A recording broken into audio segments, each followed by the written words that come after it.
Olá, meu nome é Nice e este é o capítulo 14 do livro Morri e Agora. O capítulo chama-se Os Abusos do Sexo. Você morreu, Mercedes. Está mortinha, exclamou com maldade um homem de aspecto sinistro. Não, é mentira, gritei desesperada. Está morta sim, infelizmente é verdade, disse uma mulher suja e muito pintada. Quem é você? Indaguei. Uma desencarnada. Estava muito perturbada, cansada e com falta de ar. Estava no meu quarto, no casarão. Chamávamos assim o bordel. Era uma construção antiga, muito grande e com vários quartos. Residia ali havia anos e gostava muito. A casa era organizada e os proprietários eram um casal de estrangeiros que alugava os quartos. Promovia festas e que mantinha os empregados de segurança. Eu não frequentava nenhum culto ou igreja, mas orava e pedia sempre a Nossa Senhora para me amparar. Algumas mulheres do casarão frequentavam um barracão onde se praticava o mediunismo, e lá eles usavam o termo desencarnado para quem tinha morrido. Olhei-a, examinando-a, achei que estava sonhando. A porta do meu quarto abriu e 3 mulheres que residiam comigo entraram conversando. Vamos pegar para nós as roupas da Mercedes, as que podem nos servir, o resto vamos doar. Que morte estúpida, vocês não acham? Toda morte é um horror.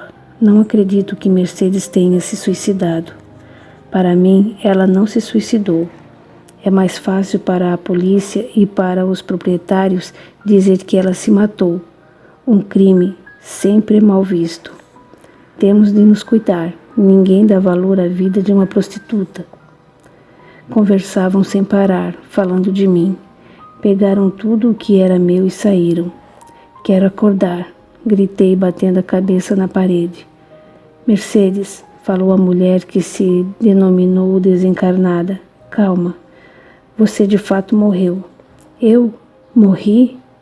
E agora? Faleci como? Eu não me suicidei. Claro que não. Se tivesse se suicidado, estaria junto de seu corpo físico, vendo e sentindo os vermes devorando-a. Vou ajudá-la a se lembrar. Chantageou aquele homem e ele a matou de forma que pudesse achar que você se suicidou. Lembrei-me. Estava encontrando ultimamente com um homem que tinha fama de maldoso. Ele estava me tirando dinheiro e eu o ameacei, dizendo que se ele não parasse, eu ia contar para a mulher dele tudo o que fazia de errado. Ele riu e não se importou. No dia da minha morte, eu estava na banheira tomando banho e ele apareceu de repente. Devia estar escondido no banheiro. Tampou meu nariz e boca com um pano molhado em algum remédio que me fez perder os sentidos. Depois afundou minha cabeça dentro da água e afoguei-me. Que horror! Falei chorando. Ele não vai ser punido? Assassinou-me. Nossas companheiras de prostituição têm razão. Ninguém se interessa muito pelo que acontece com uma prostituta, ainda mais quando já se está ficando velha. Mas ele matou, é um homicida. Pode até ficar sem punição no corpo físico, mas um dia sofrerá a reação do seu ato, pois tudo o que fazemos de ruim fica marcado em nós. Pecados nos pesam de tal maneira que não conseguimos ir para lugares melhores. Você não está alegre? É ruim estar desencarnada? Acho que não. Ela respondeu suspirando e continuou a falar. Fui prostituta quando encarnada e não consegui me livrar dos meus vícios de fumar, beber e fazer sexo. Por isso fico mendigando as sensações dos encarnados. Está tudo complicado demais, expressei-me, lamentando. Não entendo. Morri e estou viva. Irei para o inferno? Será que você ainda não percebeu que inferno é tudo isso? Vou lhe mostrar como será sua vida de agora em diante, falou ela. Puxou-me pela mão e me levou a um lugar estranho, mas conhecido por mim. Você, Mercedes, explicou-me a mulher. Vim aqui quando deixava seu corpo carnal dormindo. Estamos ligados ao que cultuamos, suspirou.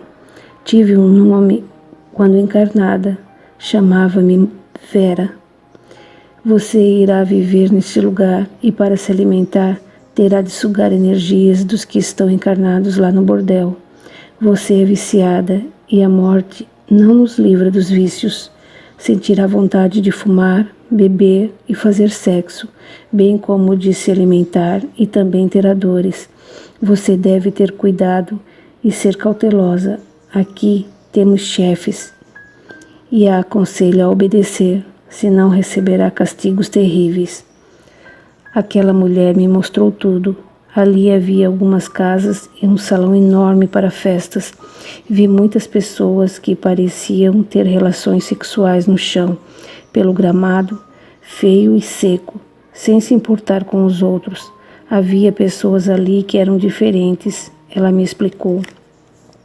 Esses com cordão são encarnados e os outros, desencarnados como você e eu, encarnados afins, visitam este lugar quando seu corpo físico dorme. Alguns lembram-se disso depois como sonhos eróticos. Está sempre na penumbra? Perguntei. Sim, está, respondeu ela. Mercedes, ali naquela casa mora a chefe que comanda este local. Se ela precisar de você, manda chamá-la. Para viver razoavelmente aqui, é melhor evitar complicações e brigas. Agora tenho de me ausentar. Você fique por aí. À noite venho buscá-la para levá-la ao bordel. Fiquei sozinha. Tive medo e vontade de chorar. Um homem tentou me agarrar. Tive de lutar para me livrar dele. Vi outro homem chorando. Sentei perto dele, que me falou desabafando. Estou cansado. Nunca pensei que me cansaria de sexo. Tenho pensado muito na minha avó, no que ela me dizia. Todo abuso cansa. Esse cansaço me faz sofrer. Uma mulher o puxou e rolaram pelo chão. Quando minha companheira veio me buscar, falei a ela. Aqui alguns parecem estar infelizes. Por quê? A morte do corpo é complicada e ao mesmo tempo simples. Sentir de um jeito ou de outro depende da pessoa. Por isso, não complique a sua. Aqui, Mercedes, não é um paraíso. Deve ter percebido. Você não estaria num local desses. Inferno ou fogo eterno, como também nos ensinaram, também não o é. Chamamos este lugar de umbral. Aqui, especialmente, moram os que abusam do sexo, sejam homens ou mulheres. Para uns é uma escola de correção, para outros ainda é por algum tempo uma fonte de prazer. Não pensei que depois de mortos continuaríamos abusando do sexo, falei. Somente o corpo de carne morre. Nós continuamos vivos e construímos, encarnados, a nossa vida depois que desencarnamos. Somos agora desencarnados e não usufruímos do sexo como os que estão no plano físico. Para ter as sensações, temos de vampirizá-los. Não percebe, Mercedes, que isso aqui é um castigo? Você sente-se bem? É feliz? Indaguei. Não sou. Queria ter morrido mesmo. Acabado. Meu corpo físico ficou doente, morreu e continuei a viver erradamente. Bom, chega de conversas desagradáveis. Vamos ao bordel. Lá, vi muitos desencarnados ficarem perto de encarnados e sentirem como se estivessem fumando, embriagando-se e sentindo os prazeres do sexo. Senti muita vontade de fumar e fiz como os outros desencarnados que estavam lá. Saciei minha vontade, senti como se estivesse fumando. Assim vivia. Ora estava no umbral, naquele estranho lugar onde era visitada por muitos encarnados. Ora estava no bordel vampirizando os encarnados. Tornei-me uma obsessora sexual. vampirizava e fazia pequenos favores aos frequentadores do bordel para ter o gozo de seus vícios. Via sempre meu assassino, que continuava a enganar, a trair, e não tinha nenhum remorso de ter me matado. Ele estava envolto por uma sombra negra, características dos homicidas. Não gostava de vê-lo. Cansei de viver daquele modo. O vazio dentro de mim passou a doer. Comecei a sofrer. Tinha medo de dizer e receber castigo. Passavam por ali, no umbral, alguns desencarnados diferentes que eram chamados por nós de muitos nomes depreciativos. Comecei a prestar atenção neles. Observava-os de longe.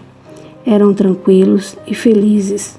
Um dia, aproximei-me deles e pedi com sinceridade: por Deus, ajude-me. Não quero mais ser má. Quero auxílio. Eles me levaram para um hospital. Fui tratada pela primeira vez como um ser humano, como o próximo deles. Compreendi que errara muito e quis me modificar. Erramos muito com o abuso e quando nos perdemos nos vícios. Tive de fazer um longo tratamento para me livrar dos reflexos que sentia do meu corpo físico, pois ainda eram muito fortes no meu perispírito, e também para não ter mais vontade de fumar, embriagar-me e entender a função verdadeira do sexo. É muito triste lembrar de tudo o que me aconteceu. Em bordéis, locais como motéis e onde as pessoas bebem, fumam, drogam-se, há sempre desencarnados para sugar, vampirizar, para sentir sensações. Depois, quando esses encarnados mudam de plano, quase sempre continuam indo a esses lugares para vampirizar outros. É um círculo. Escutei quando estava no umbral de uma companheira de infortúnio: Mercedes, você já gostou muito de um determinado alimento? Comeu tanto que enjoou? Gostamos de sexo, abusamos e aqui o temos até enjoar. E quando enjoamos é o começo do castigo. Não conseguimos parar. Tive a vida que escolhi. Fui prostituta por opção. Fui humilhada, levei muitas surras, mas bati também. Odiei meu assassino, mas o ódio passou e tive dó dele, porque sei que ele sofrerá um dia. Conheci no bordel algumas mulheres que não tiveram escolha. Estavam ali por vários motivos e não gostavam. Quando morei no casarão, ajudei muitas moças a saírem de lá e a obterem outra forma de sobrevivência. Agora que conheço a vida digna que um desencarnado pode ter, compreendo o tanto que os viciados sofrem. Fui viciada em sexo, fumo e bebida. Desencarnei e a eles fiquei presa. Continuei a fazer com a minha mudança de plano o que fazia quando encarnada, porém de modo diferente, mas tentando usufruir dos vícios. Sofria e não conseguia largar, até que tive a coragem para mudar. Ao ter meu corpo físico morto, fiquei muito confusa. Primeiro pensei que estava sonhando, depois entendi que a vida continuou e para mim sem muitas diferenças. Ainda estou em tratamento. Estudo e faço pequenas tarefas. Somente vou pedir para reencarnar quando estiver bem segura. Sei que terei de passar por provas no plano material e só poderei dizer que me curei dos vícios tendo oportunidades de usufruí-los e negá-los. Benditas são essas oportunidades. Mercedes. Explicação de Antônio Carlos. Escutamos conselhos cautelosos para sermos cuidadosos com aquilo a que nos dedicamos na vida encarnada. Vícios nos prendem, virtudes nos libertam. Os reflexos das necessidades do corpo físico são muito fortes naqueles que cultuaram o envoltório carnal. Além de sentir fome, sede, frio, dores, também sentem desesperadamente a falta do objeto de seus vícios. Sabemos de muitos desencarnados que saem de locais de socorro por causa do fumo, da bebida e das drogas. Temos a liberdade de nos ligar ao que queremos, a atitudes boas ou más. No entanto, se as ações são consideradas nocivas, teremos muitas dificuldades para nos libertar. Novamente digo, já repeti muitas vezes, Desculpe-me o leitor, são nossas ações que nos acompanham, é a nossa propriedade verdadeira. Sei de muitas mulheres que foram prostitutas, que desencarnaram com muitas boas ações e não passaram pelo que essa nossa convidada passou. Mercedes foi assassinada e desligada por desencarnados que frequentavam o ambiente onde vivia. Esse processo de desligamento, de tirar o espírito vivo, pois este não morre da matéria carnal morta, é tarefa para os que sabem, e muitos moradores do umbral sabem e fazem. Desencarnados no umbral obedecem normalmente a chefes e tentam viver do melhor modo possível. Porém, como ela nos narrou, cansam-se e sofrem, porque vício e prazer nos deixam um vazio e essa vacuidade dói. O perispírito é idêntico ao corpo físico e aqueles que cultuam muito o sexo podem ir a esses locais no umbral e plasmarem uma relação sexual, mas é vampirizando encarnados que julgam ter prazer. Muitos se iludem achando que estão na vestimenta física e fazem quase tudo o que os encarnados fazem. Pelo umbral, existem muitos lugares onde se agrupam desencarnados, tanto homens quanto mulheres que abusam do sexo. São locais que causam tristeza, e esses moradores tanto ficam lá como junto de encarnados afins.